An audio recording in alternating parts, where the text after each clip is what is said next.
Hello and welcome to the Collector RC. We have a collection of SCX24'S in front of us, and I am the Cuz. Today we have Little Bro and the Collector with me. What up? And we are going to go through our collection of SCX24'S. So start off, I've got the SCX24 deadbolt here with some major body modifications, but no upgrade modifications, just made it as low as possible and put the roof from the Jeep JLU onto it for a hot rod look. After that, I've got the Jeep JLU SCX24 with the deadbolts, rear roll cage put on the back of it. It's got a bunch of weight upgrades, a bunch of brass, shocks, and some weighted bead locks from Trio. A hot racing metal bumper, and that is just about it. Alright, this is originally the yellow JLU. Then eventually I converted it into the blue JLU, at least body-wise. And then throughout the blue JLU bodies, lifetime, we did a whole bunch of videos on the full upgrade of this whole thing. It does still run the stock ESC and stock motor. It actually still runs great. It does have overdrive. Pretty much everything is upgraded with the exception of the battery tray and the links. The next one here is the Chevy C10, and this doesn't have any upgrades on it with the exception of a lift kit, and that is it. No weights or anything added to that one, so other than the lift kit, just stock. And then on the first Betty here, we have a lift kit, and then we have aluminum links and diff covers and brass weights for the wheels, and that's about it. Betty, full-on body. You've probably seen these like on either Amazon or a bunch of other, local or not local, I guess you'd say, but other websites you can order these on. But it does have a few minor upgrades. It's got extensions, brass extensions. It's got upgraded links. It's got the upgraded steering link here as well, which is Shapeways. Stock ESC, stock motor. Yeah, that's pretty much that one. And then on to the last Betty here. It's got a little bit of a lift kit as well as weighted diff covers, and other than that, that one is stock. And I believe every single one of these is running stock motor and electronics. All the modifications are everything but that. So what else could we add to this collection but the SCX24 Jeep Gladiator? So let's do an unboxing.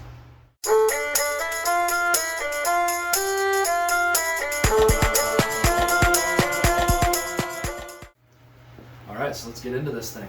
So taking a quick look at the packaging, and it looks to be almost identical to all the other 24 boxes with the same descriptions on the back of the box. Looks like we've got metal worm drive gear, metal dog bones and drive shafts, plastic drive shafts, metal dog bones, plastic diff housing, plastic shocks.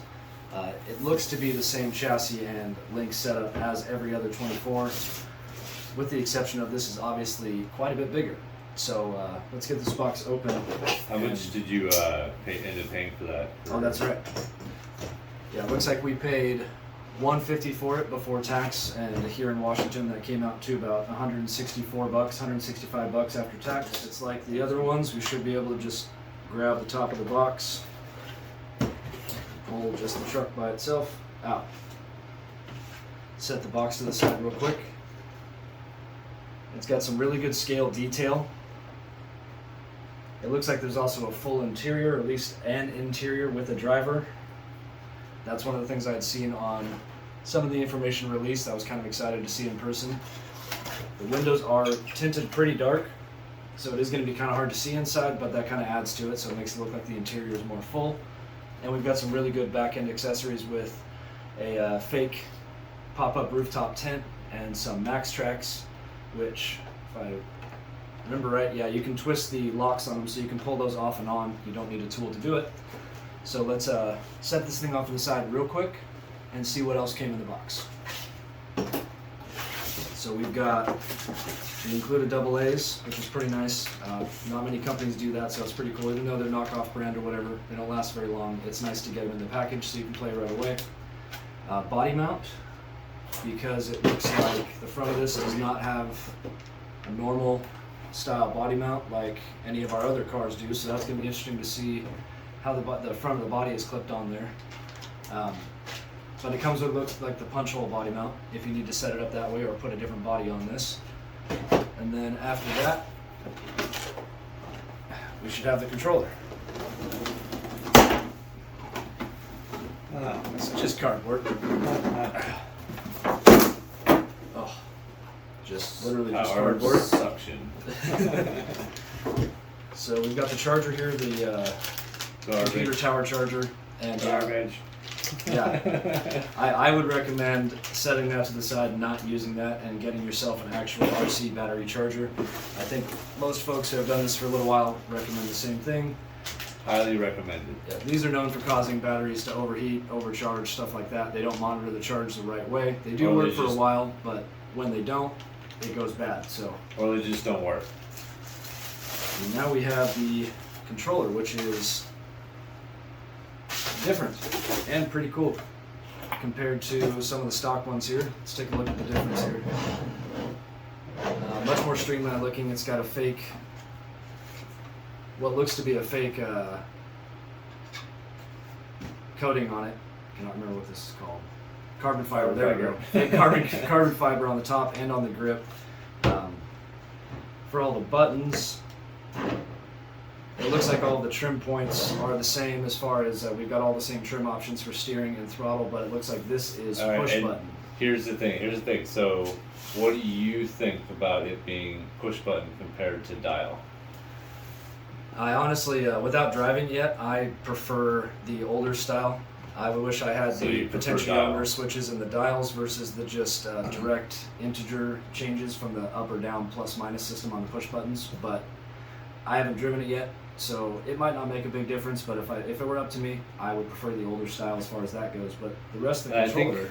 I think really the reason why is because when you use a dial, that's a, you know, I won't pronounce it right, sorry about it, but that's a potentiometer, you know, so it has a little bit more of a dial in effect, you know, so you can micro dial, you can micro turn, you know, that kind of stuff, where the push buttons, they're kind of pre-programmed to do a certain interval, you know, so I think that's really the difference between push button and dial. Yeah, it's easier to make smaller adjustments and finer adjustments if you've got the turn knob style adjustment versus just a push button plus or minus. You can get in between adjustments with the turn dial. So, but we'll see. I mean, none of these controllers were high end to begin with, so it's probably going to. And that's not every case. Sometimes turn dials have intervals as well too. So it does depend. But let's get this thing out of its packaging and get it on the table. We've got a single zip tie down below. It looks like that's all that is holding it in. Yep. Set that off to the side. And here we go. That is way longer. So yeah, this has got school bus length compared to the other 24s. But for the crawling and whatnot, hill climbs, ascents and descents, this will help quite a bit. It will make it a lot easier. It is going to have a little comparison here. So, not even, I mean,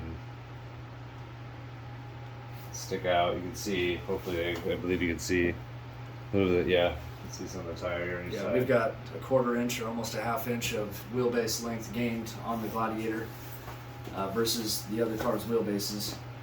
It is going to have worse breakover, obstacle awareness kind of thing, just because longer wheelbase, you're going to get high centered easier, but a little bit bigger tires or something like that might fix it if it is a problem. The accessories look really good. I hope they last as long as they look good, just because there's even a high lift inside the bed. It's not just the max tracks, there's even a high lift pinned inside the bed. Yeah, this is pretty cool. But all in all, I think this is a really cool release from Axial / Horizon Hobby, or whichever way you want to say that, Horizon / Axial. I have watched a few other videos on this released already. We're not the first ones to get it released. Oh, so, definitely not. A couple features, so we haven't turned ours on yet, but a couple features that looks like they have changed or just added little options to since last time were the 3-way switch for the controller is now, instead of being inside the cover, it's now on the side right next to where your thumb would land. So apparently that now is in control of your headlights. So you've got off, you've got on, and I guess there's also a flash mode with the three-way switch, just as the factory wired it.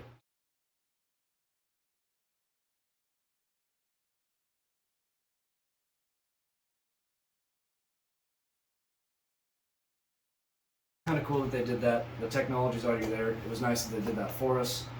And oh, one other thing I wanted to touch on was the tires are supposed to be the same that came on the Jeep JLU and also on the Deadbolt, and that were these Nitto Trail Grappler MTs. So these are the Nitto Trail Grappler MTs also, but they are a little bit shorter, a little bit fatter as far as width, a little bit shorter as far as height, and then more supple. These feel like a broken in version of the other factory tires already. The shoulder's a little softer. A little softer, yeah. And I think these will show a little bit better traction than the original ones. These are old and beat up, and the only reason these really get good traction is from weighted bead locks. But I've seen a couple test drives from this already, and they did all right. No, so the bumpers are the same, looks like. Oh yeah. The link size is the we can pretty much go over the. Oh yeah, wow. Yeah. So the links are incredibly long on the rear end. The drive shaft's really long as well. And from what I've heard, the front end of this is supposed to match the front end from the JLU as far as link lengths. That looks about the same, yeah. And the rear end is supposed to match the Deadbolt, which is That's it. I found it. set off to the side for a second, but we'll pull that in here so we can look and measure them. But Oh no way! I think those are longer. let's see. Yeah, I think those are longer. Yeah, they might, and yeah, the rear end of the Gladiator could very well even have longer rear Well, lengths maybe than not. the Deadbolt, They're but it's probably the very close. They're probably the same. Yeah. Oh, and also Good one stuff. thing we didn't go over was how this front end is attached. And it is Velcro, but of course on the first pull, the sticky did not stay. Be warned.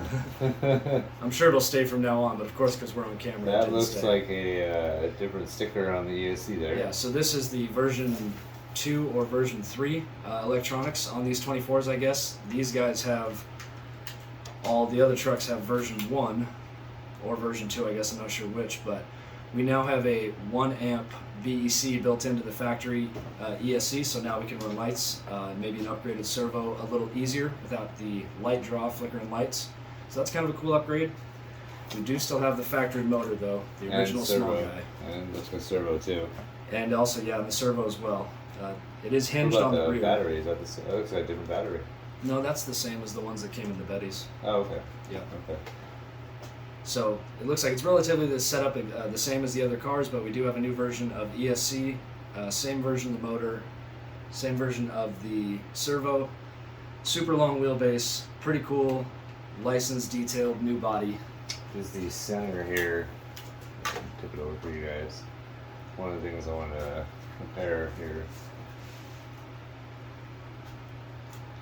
It looks like yeah, those are the same. Okay. Wanted to check to make sure that these are the same, which they are. Same as the original cars. Oh, the chassis. The chassis, Yeah, the center point for the chassis, that this hasn't been extended as well. We heard a couple things that the center chassis plate may have been extended, and that's what made up for the difference in the wheelbase, but it looks like they made it real simple. Just used longer links, longer drive shafts, and a longer body. Yeah. I do like the clean, no front post for the body mount, as long as that Velcro does eventually stay where it's supposed to, so I can count on it. But let us know what kind of upgrades you guys want to see done to this. We're not sure what we're going to do yet or which direction we're going to go, but we will give you a little test drive video of the brand new truck. So, Yeah. All right. We'll do a little close up here and enjoy.